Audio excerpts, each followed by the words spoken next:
Wonderful. Well, I am very excited and honored to be interviewing my longtime friend and collaborator and business partner, Dan Ariely, on the journey that he's been on and the book Predictably Irrational has been on for the last 10 years.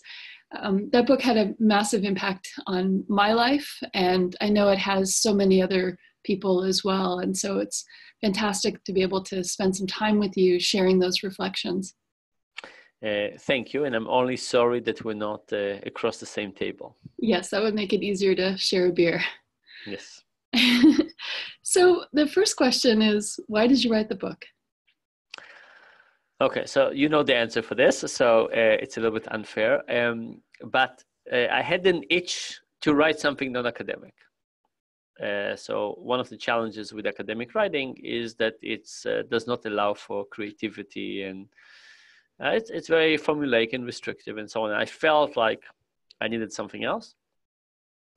And I decided to write a cookbook. And I felt that I could write something that is about social science and far enough so that my academic colleagues would not complain, but close enough that it will be still about social science. So I decided to write a book about life in the kitchen, or life through the lens of the kitchen. And I wrote a couple of chapters and I sent them to some book publishers and some agents, and everybody said the same thing: fun, nice, interesting, cute, but what kind of book is this? It's not a cookbook, it's not a research book, it's not, what is this? And eventually one very nice book agent told me, this is not going to work out. If you want to really write this cookbook, you first have to write a book about your research. And she said, it doesn't matter how many people read it and so on, as long as some publisher will publish it, then you could do it. And I was on sabbatical. And I said, okay, if I have to write something as a stepping stone for my cookbook, let's do it. So Predictably Irrational was a way to get into the cookbook. And now we're in the beginning of 2019. And finally, I think this year I'll be getting ready to get to the cookbook. But beyond the story, I think that it also tells you something about the value of serendipity. And I think that in general, I run my life very much like a gambler, only I don't gamble much with money. I gamble with my time. So I start lots of things. I experiment with lots of things. Sometimes it works out, sometimes it doesn't. And the nice thing about gambling with your time is you start something and you see where it's going, right? So I didn't promise to write a book. I said I'll write a chapter and an outline and kind of and so on. But when I look back at my life, there's no question that serendipity contributed a lot to my quality of life. And this is one of those examples. Wonderful. Well, Dan, with your permission, maybe I can share the recipe for that lovely eggplant dish that you put in my recipe book from friends. I can put that at the end of this interview and photograph it as it's in your writing. Very good. Excellent. So another question then is, if you could add a chapter to Predictably Irrational, what would that chapter cover? Okay, so I think that the journey that I have gone through from this book until today, and some of it we've done together, has been a journey of moving to the lab, from the lab to the field, and from more theoretical work to more applied work.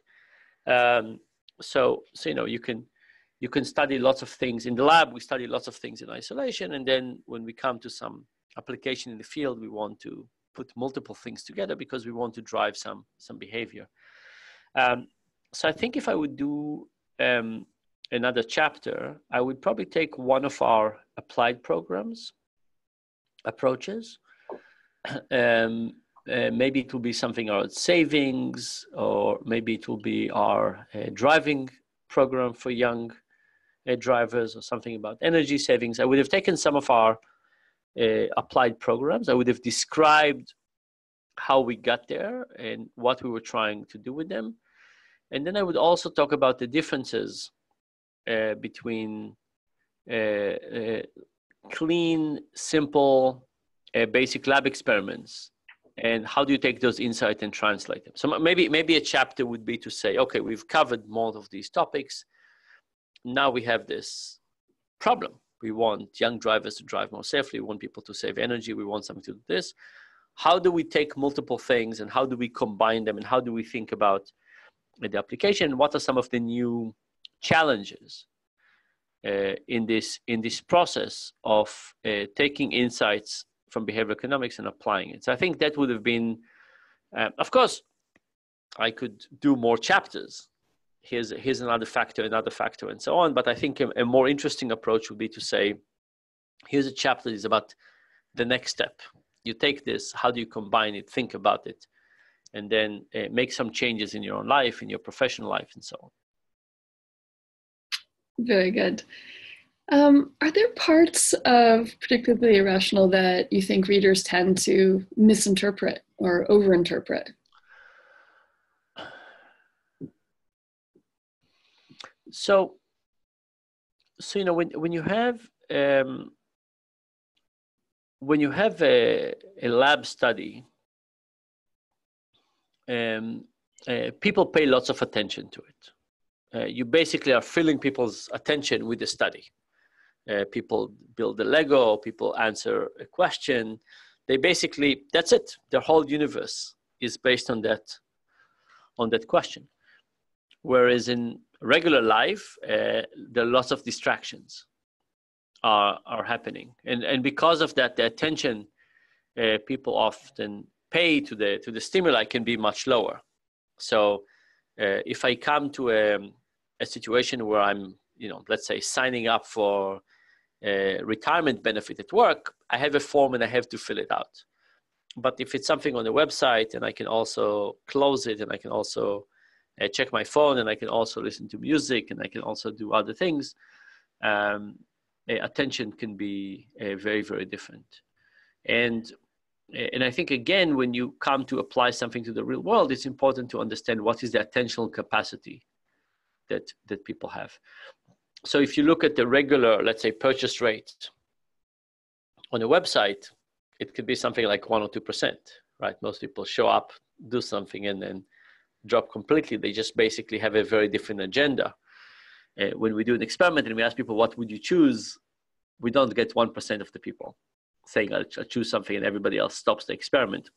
So we do need to understand this other big component of how much attention people pay when we try to translate those findings into people's lives. And even in regular life, right? Some things people have more attention to and some people have less attention to. You're buying a car, you're very serious about it.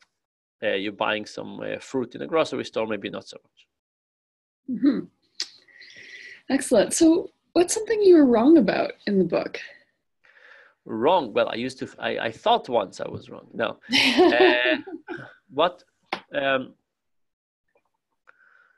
was I wrong about in the book?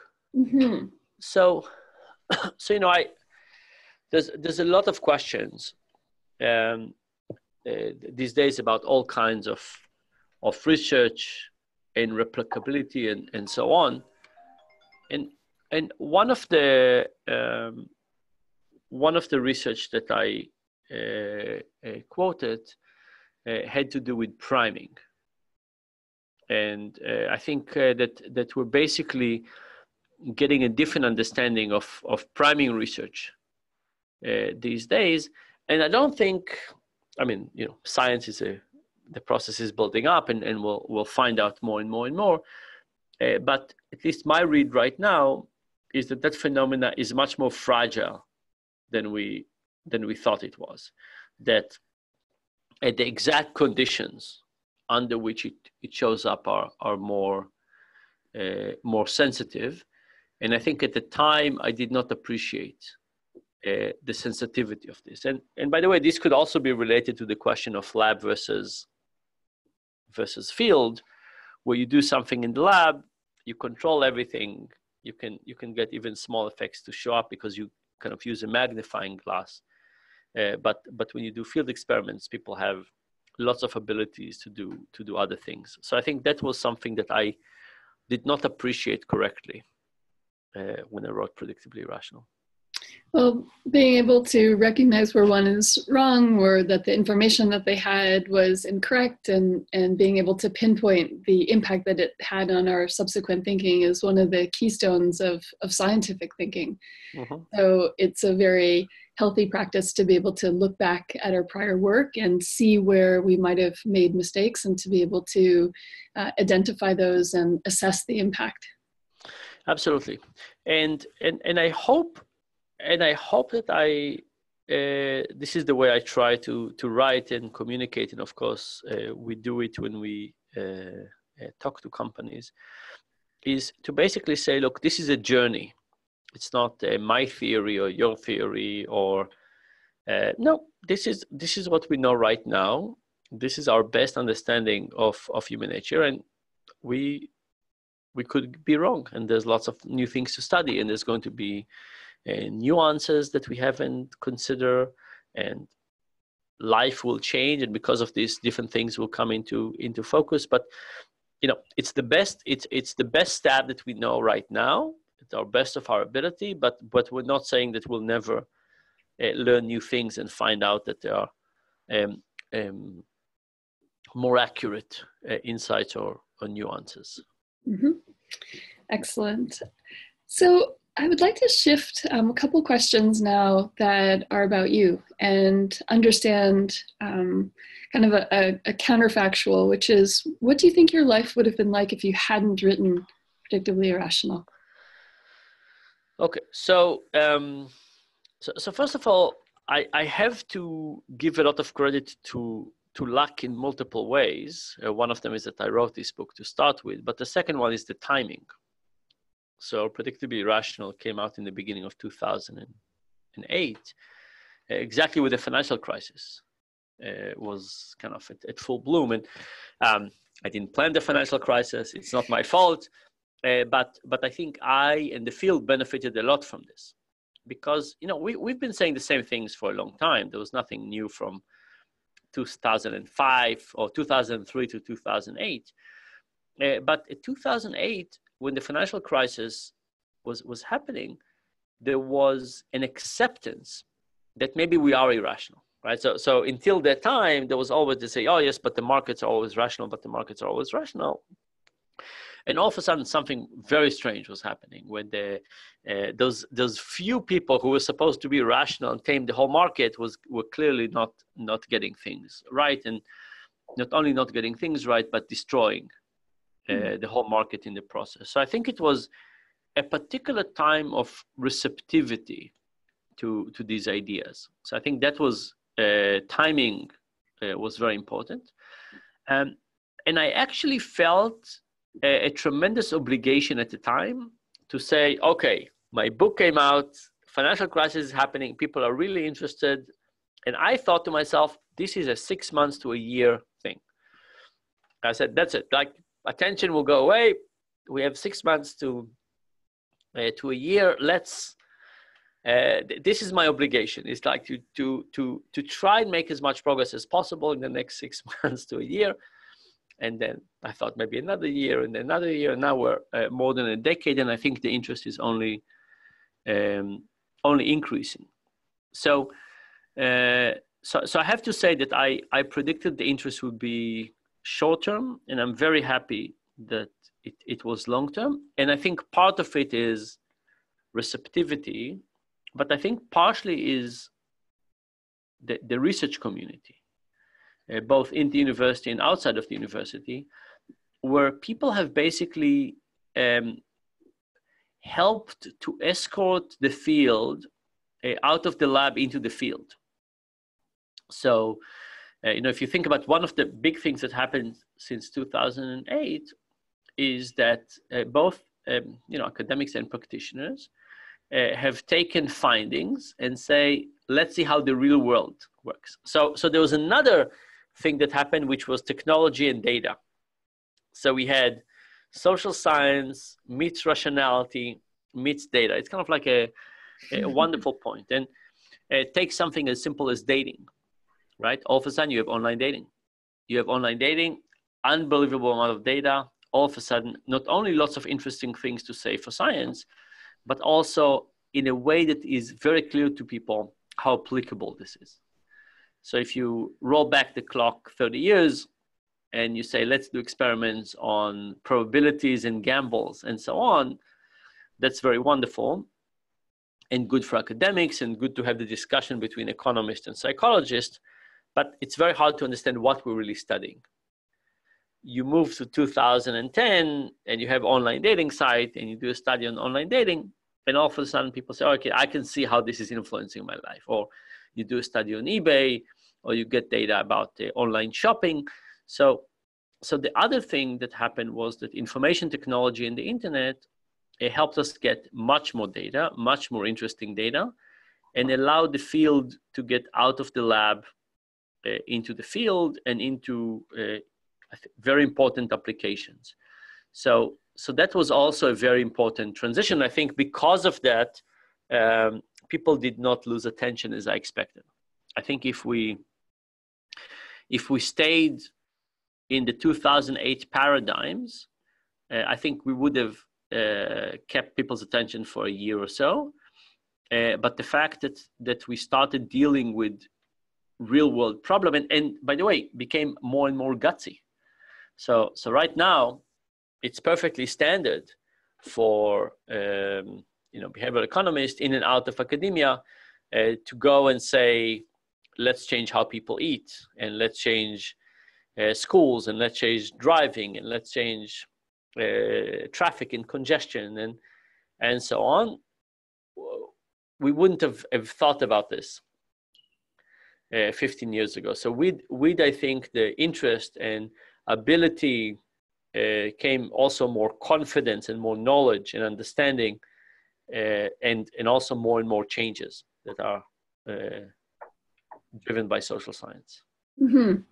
And I would imagine that even if you were able to start with a cookbook and Predictably Irrational, specifically that book didn't come about, I still see that you would have been dedicated to the publishing of material that made science come alive for everyone, and that part of the thing that is the special combination about you is this ability to make science and scientific thinking accessible for everyone, and to see our day-to-day world in a way that makes us wonder why things are the way they are, and that we can all take that philosophical approach to asking the question why, but then the practical scientific approach in understanding those mechanisms, and then maybe the optimist approach on figuring out how to make us all better people. So even if it wasn't that book, your how many papers, how much research, and how many other popular books and talks you've given, to me indicate one way or another your path would have kind of been the same. So thanks for saying it. I think that there's some truth to it. So I do enjoy storytelling, right? So I enjoy communicating and helping people try to understand something and so on. I also think that I'm very much kind of an engineer at heart. I want things to be better. So I think of science as a tool to get things to be better. But if you ask me, how do I see spending the next 10 years?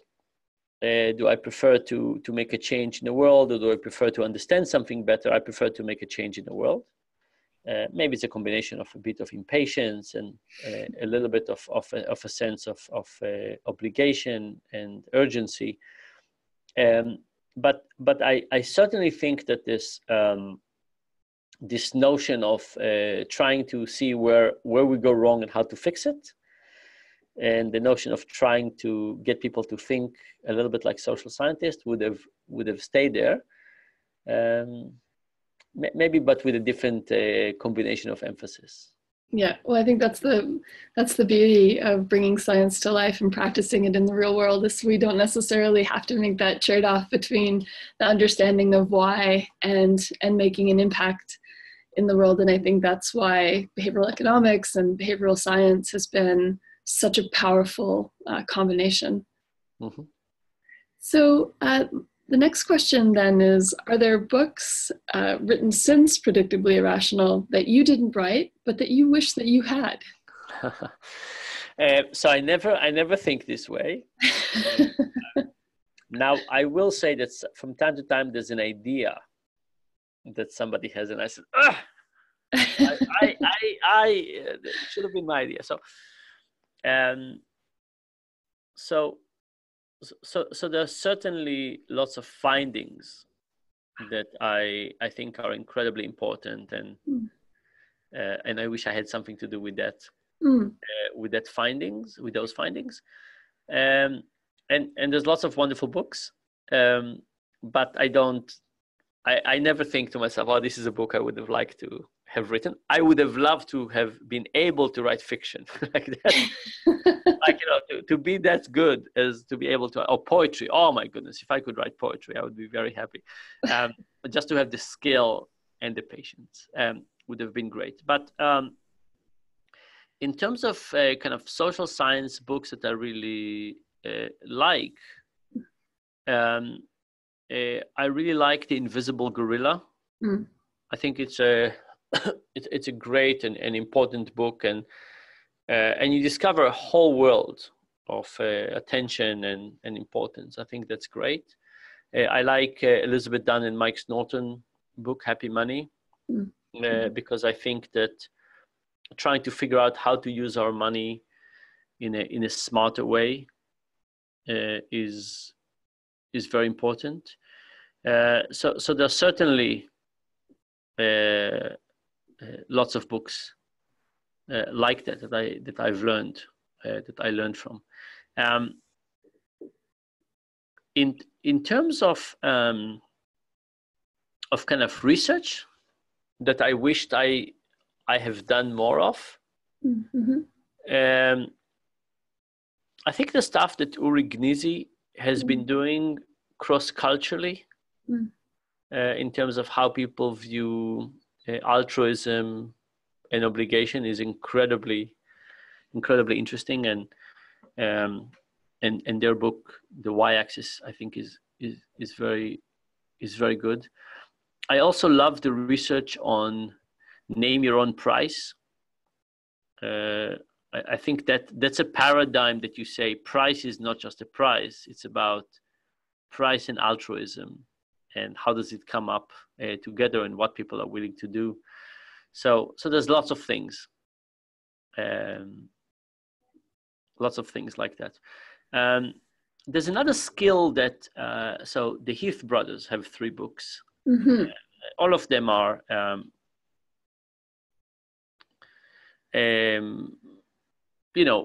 written in a very, very quick approach. But what I like about their books is they're able to create a framework. Each book has an acronym and a framework and something that works. And I think it's a nice approach. Frameworks are always kind of these struggles. It's always oversimplification and trying to put things in a structure, and not everything really fits there. And there's a little bit of hand movements to try and fit everything in there. And I think the usefulness in it, and I salute the people who can do it. I am personally not able to bring myself to do it. Can I tell you a story about frameworks? Please do. I don't know if I told you this story. So this was maybe my 3rd year teaching, and I teach the executives at MIT, and these are like serious people, and they take themselves seriously, and they want frameworks. I teach a course in marketing, and they want marketing frameworks. And I said, no, I'm not giving you frameworks. I'm telling you the principles, and there are frameworks in the book. Go ahead and read it. I'm not covering that stuff. Anyway, midterm. There's a midterm and there's an evaluation, and they hate me. And they say, we are your customers. You need to give us framework. We want frameworks. I said, okay. I come to the next class and I say, I heard what you want. You want frameworks? I'll give you frameworks. And I said, we have 2 frameworks, the FN framework and the LN framework. And the FN framework has 3 components: design, adoption, new product. And I say, why is design important? People raise their hands. Adoption, new product. Anyway, 10 minutes discussion, we finish the FN framework. The LN framework. The LN framework is more complex. It's the second framework. We have attitude, research, image, education, learning, and yield. And we talk. And finally, for the first time in the semester, they take their pens out, they write as frameworks. The whole thing is buzzing. The room is excited. And then I say to them, like all frameworks, these also are acronyms, right? So what is the FN frameworks? Design, adoption, new product, DAN. What is the LN product? Attitude, research, image, education, learning, yield. Dan, Ariely, and I, put it on the screen and I color it and so on. And they were even more pissed than they were the class before. But I was trying to teach them that, you can make these frameworks at the moment. Everything seems to make sense, but I think actually often frameworks are a really interesting balance between overforcing order and stifling a nuanced understanding because you try to overfit that framework. So I have kind of a complex relationship with frameworks, but the people who can pull it well, I think it's really good. As a pedagogical tool, but certainly not the be all and end all. That's right. So have there been any surprising people or industries that the book led you to connect with? A ton. So maybe the first kind of really surprising experience I had was I sat on a flight next to a woman that when she discovered who I was, she was very happy. And this was maybe a few months after I wrote Predictably Irrational. And she told me that she was a diabetic patient and she was debating installing an insulin pump versus taking the injections. And she said that in her mind, she had a discussion with me. What would I say and so on. And that she said that she thought that I would recommend that she go ahead and install an insulin pump. And that's what she did. And I asked her to replicate what she thought my argument was. And it was, yes, I would have made that, these arguments, short-term, long-term, the need to measure the stress that comes with it and so on. And it actually, meeting her and meeting some other people like her was very transformational for me because I wrote Predictably Irrational. I was sitting there in a room by myself. I was, sometimes thinking of my mother. I was sometimes thinking of my students, but that was the audience. And what was so surprising to me was the people who were taking these lessons into their own lives, and taking them in a direction that they were adopting the principles. But I didn't say anything about diabetes or insulin pumps or anything like that. And she was just thinking about the principles of short-term versus long-term actions, procrastination, and combining it herself. And I think because of her and other experiences like that, I wrote the second book, The Upside of Irrationality, in a much more personal way. So in the second book, I wrote about arousal in hospital bed. I wrote about my contemplation about my own place in society and love. And it was a much more difficult book to write. And then Payoff, which I wrote many years later, was even more difficult to write personally. But I think it was all because I now have a sense that I have a discussion with somebody. So how you have a discussion with somebody and they reveal and you reveal and they reveal and you reveal. And by now, I get so many very revealing emails from people that I feel able to talk in a much more intimate way. So that I think that side of it, of people sharing with me difficult, painful experiences, was very surprising. Mm-hmm. And then, you know, I had lots of other unexpected experiences here and there, but the category, the biggest category, I think, is how we change people's opinions and understanding personally. Mm-hmm. You've co-founded BEworks, and its early stages, not that long after the book was published. What was your reason for co-founding this company, and how's it going? So we started the company as an experiment, and it came out of a realization that companies would come to me and they say, we want you to do X, and I would give them an experiment to conduct, but then they had no capacity to conduct it. And it was, I realized that to conduct experiments within companies take a tremendous amount of human resources, and not something I could fund, but something that companies could fund. So the concept was to say, look, we want to do experiments. You want to do experiments.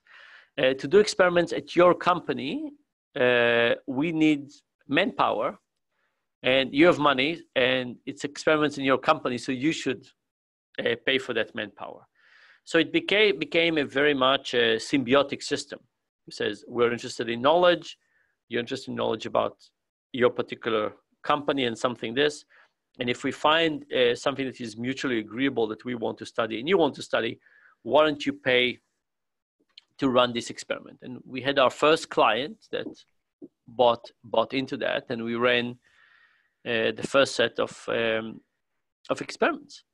And there were experiments about how to get people who were delinquent in the credit card bills, and they were about to be sent to bill collectors. And when people get sent to bill collectors, everybody loses, right? Credit rating goes up, the bill collectors harass people, the company recover very little of money. It's really a terrible outcome. And we said, we think we can, maybe with very simple touch points and some changing in the outgoing voice recording, could get more people to pay their bills. And indeed we were successful. That was quite a few years ago, and that company is still a fan of ours, and they still work with us on a continuous basis.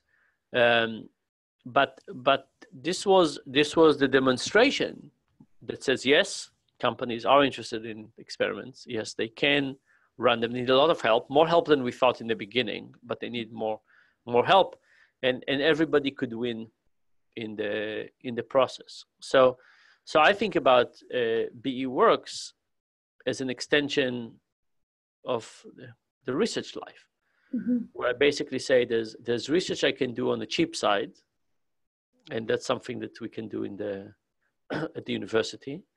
There's something that costs moderate amount of money, and that sometimes we can also do at the university. But when we do extensive research within companies, where we need to have people embedded in the company to carry it out, that's much more complex. Or here's another way to think about it. If the research is independent, it stays out of a company, we can do it anywhere. If a research depends on a little bit of the company, we can do it maybe even at university. But if the research needs to be deeply integrated into what the company is doing, we just don't have the manpower that could go into a bank, let's say, and restructure a whole new process to test an experiment. That's where BEworks particularly shines, where it needs to be these deep experiments that on one hand give the companies real value, and also learning within the context of that industry. Yeah, and our team's having so much fun, and we keep growing. It's hard to imagine, how much we've accomplished, and the fact that now we're starting to hire people in different countries just to be able to serve those local markets is exciting, and it feels like it's just the beginning, as opposed to kind of the recognition of a 10-year milestone. It almost feels like day one. So that's been amazing. It is heartwarming, and I have to say that when I get emails in languages now that I get emails from our team in languages I don't understand, I do ask, like, why do I get this email? But I'm also happy that we're there. Yeah, and I know this isn't in the set of questions that I had prepared for you, but it is so much fun how you get involved in things. The fact that you translated the glossary into Hebrew is so beautiful. We have a follow-up question, because we've decided that we should put the definition in the language as well. So we're sending you the document to get that edited, and then we'll put together, the taxonomy of these things that folks are interested in understanding about behavioral economics in different languages, and the languages that we serve, or we give talks in, or where our clients are, we think will be a nice, contribution to the field. So thank you for helping us with the translations. Of course, with pleasure. So the next question that we have is, who have you seen doing some great work in behavioral economics and behavioral science, and what would be an example that you'd like to share? So, lots and lots of people I think are doing amazing work. And I think another thing that happened in the last few years is all the groups that work with governments. So of course, BEworks, we do our share, but there's the Behavioral Insight team in England that has been pioneering a lot of that, and also in the public sphere. But you know what? Like, if I had to pick like some of my favorites. So because this is a recency exercise, I really like the moral machine experiments that Iyad is doing at MIT. So of course we have the trolley problem, right? The trolley is coming down this, and it can kill 5 people or 1 person. How do you choose, and so on. Iyad has been doing this work, asking the question of, it's an autonomous car. And the autonomous car is going to have an algorithm. The algorithm can choose an old lady or a young kid, and 2 old ladies versus a kid, or 2 old ladies versus a kid and a cat. And how do you decide? And he basically had this thing online, and I don't know, tens of thousands, maybe hundreds of thousands of people played multiple games, and we have kind of a set of what people's moral judgments are. But the reason it is so interesting for me is that it's basically asking the question of, we're moving to an age when algorithms will have to incorporate human morality. There's no other way. If it's a car, it will have to make some trade-offs at some point, and somebody has to program those trade-offs. At some point, there'll be an algorithm for old lady versus a young kid, or maybe it will be at what age are we becoming less valuable? I don't know what. Or maybe we'll use the social credit score that is being built in China, and the algorithm will read the. That's right. And then the question is, what do you start with? You start with the full reputation, but. So that I think is really exciting, because I think it's truly interesting to try and figure out what are the moral code of society for these algorithms that we have to build. So I really love that work, and I think there's lots of room for lots of algorithmic things. And what kind of decisions we want to give them. I also really love the work that Mike and Ryan have been doing on effort, on what they call transparency, is how companies showing effort can get people to understand what they're doing and change their willingness to pay, and especially as it comes to governments. So what happens when governments are showing people, citizens, what they're doing and what the taxes go for and so on? I think it's incredibly interesting. So there's lots of wonderful people. By the way, I did not mention Bob Frank when you asked me about the books. So Bob has two books that I'm a big fan of. One is called The Darwin's Economy, and one is a book on luck. I forgot the name of it. Both of them, I think, are incredibly important book. The Darwin's Economy is about how competition can sometimes destroy the ecosystem, and when we don't think about competition the right way, when it's a winner-take-all market, and I think lots of our market these days are winner-take-all. And the book on luck is about recognizing. So we started the discussion by me recognizing some of the luck events I had in life.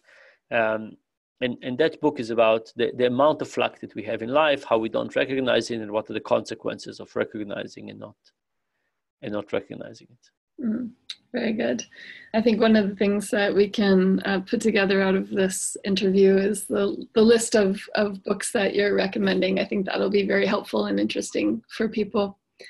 Now I'd like to shift into some technical questions that are for, I think, the practitioners in the field or people who are deeply interested in it, but also for the academic community. And love to hear you answer the question of the difference between behavioral economics and behavioral science.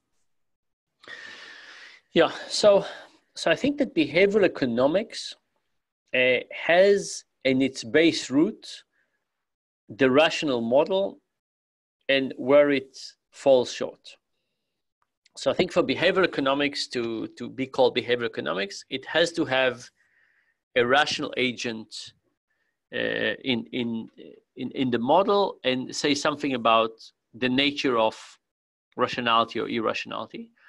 Whereas social science, you can talk about anything, right? So if we do a study, for example, on adaptation, so Carey Morowitz has this amazing study about how you imagine cake, and in the same way that the first bite of cake is amazing, and then the next bite is not as good and not as good and not as good, it kind of goes down. So the first, if that's the axis, the first bite is amazing, then not as good, not as good, not as good, it's kind of diminishing return. He showed that even imagination, it works like that. There's no agent, there's no rational agent, there's no rational expectation. In this case, it's wonderful social science. It's not a rational agent. On the other hand, when you do research on how paying with a credit card is different than paying with cash, and how people pay differently, that's behavioral economics, because the rational agent would never confuse those two. $1 is $1. The transaction cost, but the pain of paying, for example, should not exist. So I think that when we can say, here's the finding of the study, and here is how it question or doesn't question, right? Sometimes behavioral economics can support rationality. It's not that it's always just saying it's not rational, right? Some things could be rational. For example, in one of our papers, we did a paper on how people date, and we found that in general, people find their place in society. So if you say, let's rate people from 10 to 1, people kind of learn where they are, and they aim slightly too high, but mostly they aim more or less within their range. That was a finding that, to a large degree, people understand where they are in the social hierarchy. They understand who will date them and who will not date them.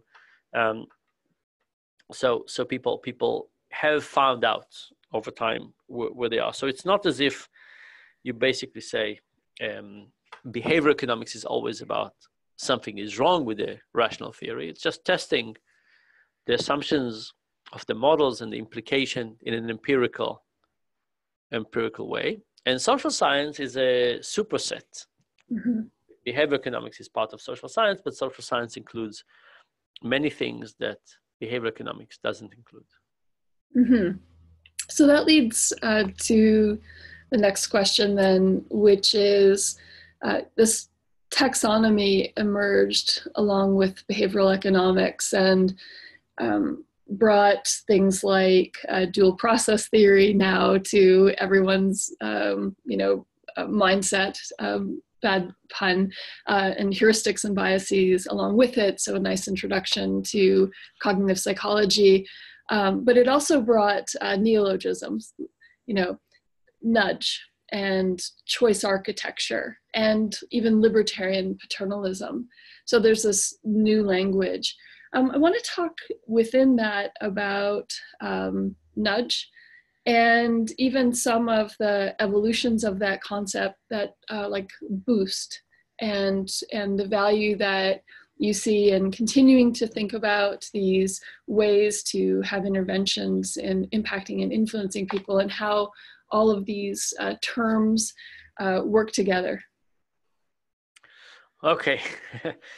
So these terms are a little bit like the frameworks we talked about earlier. It's a mixed blessing. There are good things about those terms, but there are also bad things about these terms. And the good things and the bad things are about kind of coordination.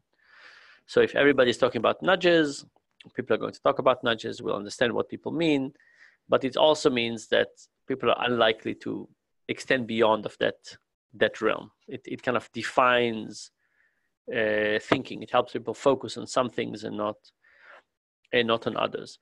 So like all frameworks, I think it's good to have those terms, and it's good to basically keep on recognizing that they are part of the world, and particularly nudges, I think are great, but very, very limited. So you take problems like texting and driving, I don't see any nudge working there. We just need to say, no, you can't text and drive. It's just, we probably need not just to say no, but to create technologies that prevent that. Global warming, I don't see a particular nudge helping us with that environment. Sexual crimes, very hard to imagine, or discrimination against people in the workplace, whatever it is, hard to think about the nudges that will be sufficient to offset some of those large trends. So I think all of those words are good and useful and so on, but it has the challenge of over applying it and say, I have this tool, nudge, boost, whatever, and that's the only tool in my toolkit.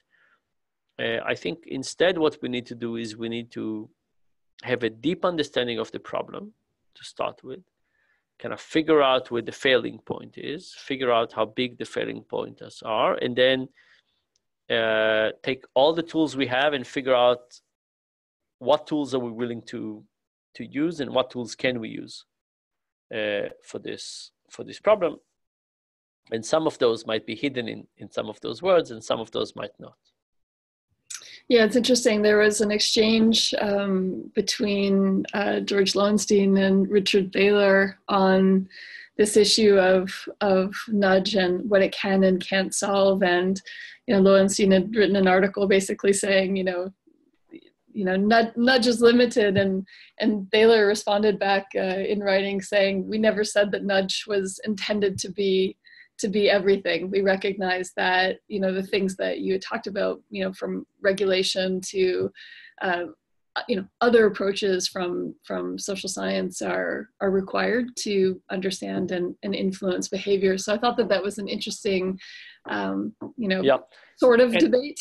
and Dick can talk about, we never intended it. And of course, nobody in the right mind will intend it. But if you think about the notion of libertarian paternalism, it's basically saying let's get people to do something different without pushing too hard, right? So in that book, they were actively promoting let's not push too hard as an ideology, right? And I think that this is just not ethically consistent with understanding irrationality, because if you think that people are irrational, it means that people are not acting in their own self-interest. And if you say, yes, we understand people are irrational, but we're only willing to push for them to behave in a better way in small ways, it means that you're giving up on lots of problems. So I think that book, if they basically said, libertarian paternalism is the easiest path forward, but of course it's not going to do it. But the book was phrased, I think, quite differently. So I'm sure they don't mean it, but they phrased it in a way that said, we can fix everything within libertarian paternalism. We don't need to go to real paternalism. And I think, no, that's not true.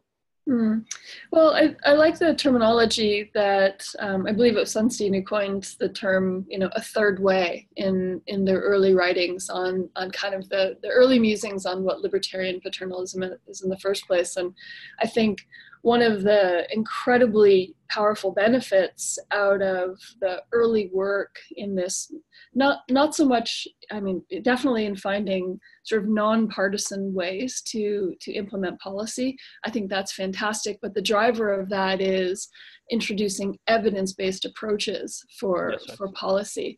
So that's right, and that's independent on how paternalistic you want to be, and that's and Sunstein has been a great promoter of that, and that's incredibly important. Yes. So as much as I would love to talk all day about philosophy and politics and the connection back to behavioral economics and behavioral science, I guess I should just ask one last question, which is, what do you think is next for the field? Okay, so my dream for the next step is for there to be a field of applied policy. So if you think about what we want evidence policies within companies and within government. And we want to admit that we don't know enough and we need experiments, right? So if we were certain that we know all the answers, you don't need experiments, just ask me, I'll tell you. But we need some humility. And we also need to understand that the world is changing, right? So the regulations that might be effective now for school kids might not be effective in 10 years when life will change and schools will be different. So I would love to see the emergence of a multidisciplinary school of thought that has no academic ideology. We can borrow from psychology and economics and sociology and anthropology, and we can borrow from philosophy. Everything is fine, and literature. And the game is the experimental game. It's an equal footing, and made the best theory or the best approach win. So I would love for every time we do a policy, taxation, education, that we will have a mandate to put it to a test. And a different school of thoughts will propose very different solutions, and we'll let it play out and see who wins. And it will not be about my theory versus your theory. It will be about how do we recognize that we don't know and we need experiments, and let's do it. So that's my one thought about how do we basically get all social science, all disciplines to play in this game, and not just economics and behavioral economics, but get everybody to play. And then if I had to pick something in a field that I would like us to tackle, I would like to figure out how to tackle education. And I'm not in education, and the people from education might take offense to this, so I apologize in advance. But my superficial read is that we don't know much about education. if you take an activity that we spend, let's say 10% of GDP on, and you say, how many experiments do we run on education? The answer is not that many. And partly it's because parents don't want people to educate on their kids, and it's complex and it's difficult and so on. But because of that, if you ask the question of what do we really know about education, we have to say not that much. So we take an activity that kids spend almost every day for 12 years, many hours a day, and you're saying, what do we get from this and what do they get from it at the end of the experience? The answer is not that much, and far less than what I think we could achieve. So if we think that the progress of our society is rooted in education, and we think that early education is a barrier to later education, how do we improve our investment in education? And I think from a discipline topic, it's probably the topic that has the biggest gap between how important it is and what we know about it. So if we could reduce that gap somewhat, I would be very happy.